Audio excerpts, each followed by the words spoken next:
fact, I saw a clip earlier today on Twitter where it was Alex Pereira and Yuri Prohaska at Madison Square Garden, and Yuri Prohaska's on his knees and Pereira's dropping the elbows, and some of those looked a bit back of the heady as well, right? But sitting there complaining and crying about it and going on about how he was fouled, it's just not a good look.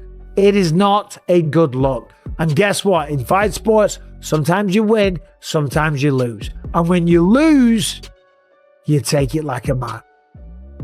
What is Alex Pereira doing? That is the question, because ever since the fight at the White House on Sunday, where he lost fair and square, by the way. I did a video yesterday explaining the back of the head stuff and all the rest of it, and now all kinds of people are coming out. They're all attacking Herb Dean, saying, oh, he's a terrible referee. Oh, has Herb Dean made mistakes? Of course he has, 100%. It's not my job to sit here and defend Herb Dean, by the way. Herb Dean doesn't even work for the UFC. Before you all start with that nonsense, he works for the Athletic Commission. The UFC don't hire the judges, the referees and people like that. They just don't, okay? But Herb Dean's call was fine. It was fine. Was there a couple of shots that went off target? Yeah, there was. There's a good video on Twitter. It's a slow-mo. I reposted it, and it shows most of the shots were illegal. And yes, there was a couple to the back of the head, the nape of the neck, as I explained yesterday, right? But when you're moving around, shit happens. When you're trying to defend yourself and not take blows to the face or the head or wherever it is, and you're moving and you're a moving target, that's just what happens. Even Andy Foster, the California State Athletic Commission officer, head officer, chief officer, whatever it is, he said he had no problem with the stoppage. And to be honest, in some ways, it should be kind of thanking Herb Dean, because the end came and it was brutal. Ciryl Gane was landing massive shots, okay? And the final shot that would have landed was a huge right hand. Ciryl Gane pulled the arm back. He was about to swing. That final shot might have put him to sleep. But Herb Dean dives in and grabs the arm to stop it from connecting. You don't demand the rematch, because the rematch isn't going to happen. There's an interim champ and there's a heavyweight champ. And they have got massive unfinished business. So of course, that's the fight that's going to happen. I'm a fan of the body of work of Alex Pereira. I just don't like the way that he's handling this loss, okay? For Ciryl Gane, he became the interim heavyweight champion of the world. He's going to go on and face Tom Aspin. People are going to be hypercritical and hyper observant of Ciryl Gane. He's going to be under a massive microscopic lens, because if there is an eye poke or people have their fingers extended at all, forget about it. The warnings are going to come fast, right? And if there's any back of the head shots or anything like that, people are going to start losing their mind, right? Even Tom Aspinall said, I think that's a bit back of the heady or something like that. I forget the exact quote what he used. Oh, they look a bit illegal. These happen in fights when someone's moving around. In fact, I saw a clip earlier today on Twitter where it was Alex Pereira and Yuri Prohaska at Madison Square Garden. And Yuri Prohaska's on his knees and Pereira's dropping the elbows. And some of those looked a bit back of the heady as well, right? I'm not calling Alex Pereira a cheat. Far from it, right? And I don't know who's advising him and allowing him to say this. Someone should pull him aside and say, look, listen, you were beaten fair and square. The better man was Ciryl Gane. Ciryl Gane was not getting tired, by the way. That's another thing that Alex Pereira said. He said, oh, I could see it in his eyes. He was getting tired. That's why he led on the floor after the fight. I've led on the floor after a series of my fights because it's done. It's over. Oh. Now, this isn't about Herb Dean. It's about Alex Pereira and what he's doing. Listen, he lost the fight. There's no shame in that whatsoever. But sitting there complaining and crying about it and going on about how he was fouled, it's just not a good look. It is not a good look. And guess what? In fight sports, sometimes you win, sometimes you lose. And when you lose, you take it like a man. I saw the video where he walked out the hotel and he silences them all without saying a word.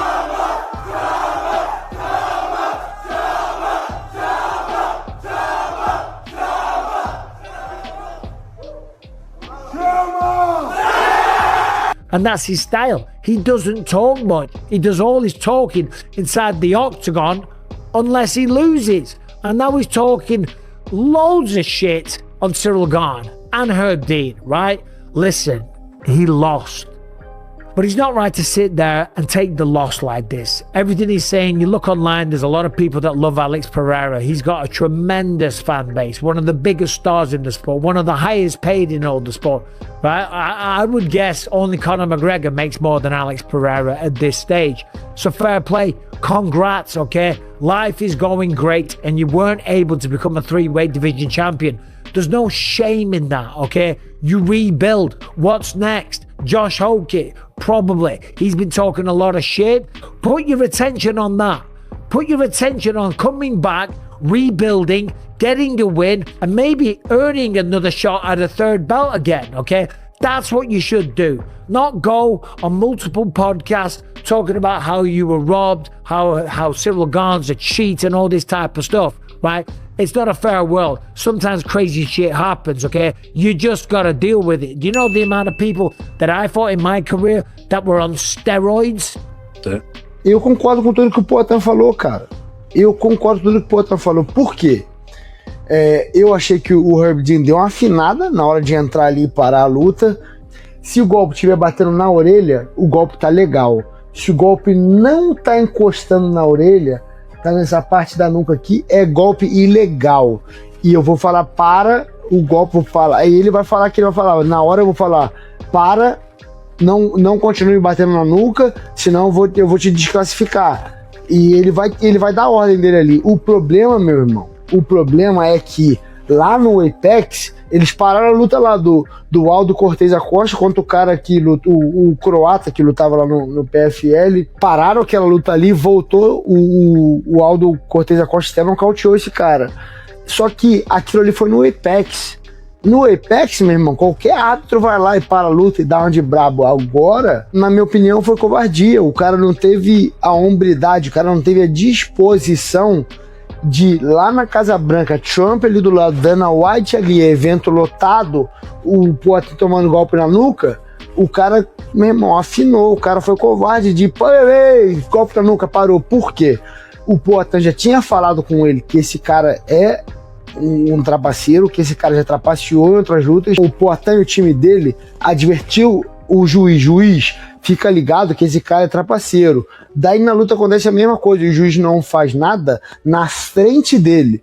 Então, na minha opinião, tem que dar revanche. Dourinho, mas você acha que vai acontecer? Eu não acho que vai acontecer. Even against Tom Aspinall in the first round that he was cruising in and then ended due to eye poke.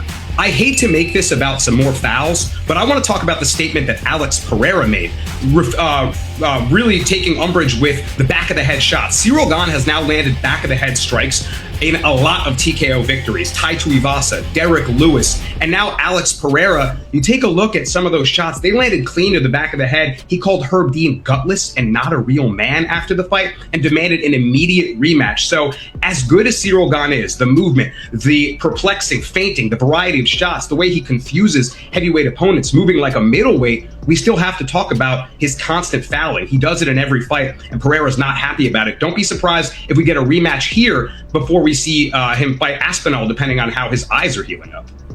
I love that you brought that up because, yes, there's very few rules in this sport, and that's why it's so important that when one is broken, it's remedied. And these are illegal shots according to the experts. These are illegal shots according to Ciryl Gane. Now, we don't have standing, the three of us. The three of us cannot contact one of the athletic commissions or even the Associated Boxing Commission and file for an appeal.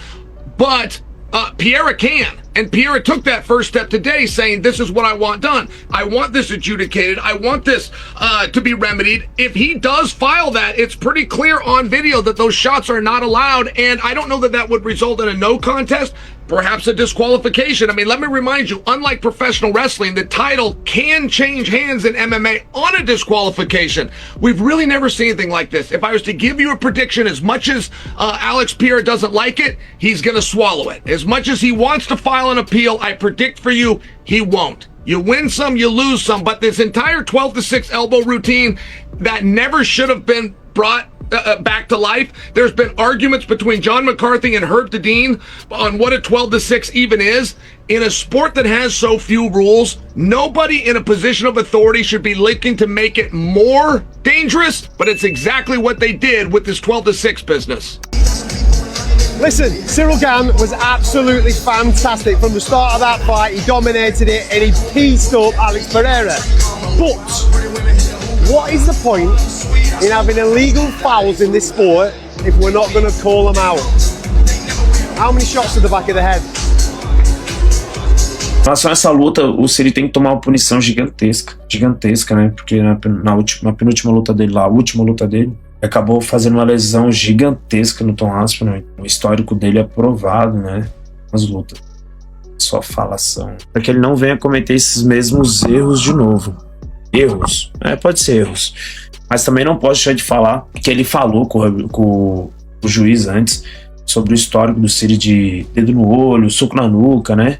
Não que o cara faz de propósito, mas é que na hora da emoção de querer acabar com a luta rápido, na hora do susto, o cara acaba fazendo essas coisas. Enquanto o Ciryl não ser penalizado, ele vai continuar fazendo isso, porque é após uma penalização que a gente acaba mudando, né? Controlar as emoções, não fazer esse tipo de coisa. Fico triste. Não tô dizendo que se parasse a luta ali logo nos primeiros socos na nuca, o Poatan ia voltar bem, ia ganhar a luta. Mas eu tenho 90% de certeza que sim, ia voltar bem, ia dar mais luta e, sinceramente, acredito que nocautearia o Ciryl. Mas vocês veem que assim que entrou o jab, o Poatan cai, gruda na perna ainda dele bem, ainda não tá tipo mal, gruda bem. Só que após o primeiro soco na nuca mesmo, ele dá uma balançada. Mesmo assim o juiz não parou, né?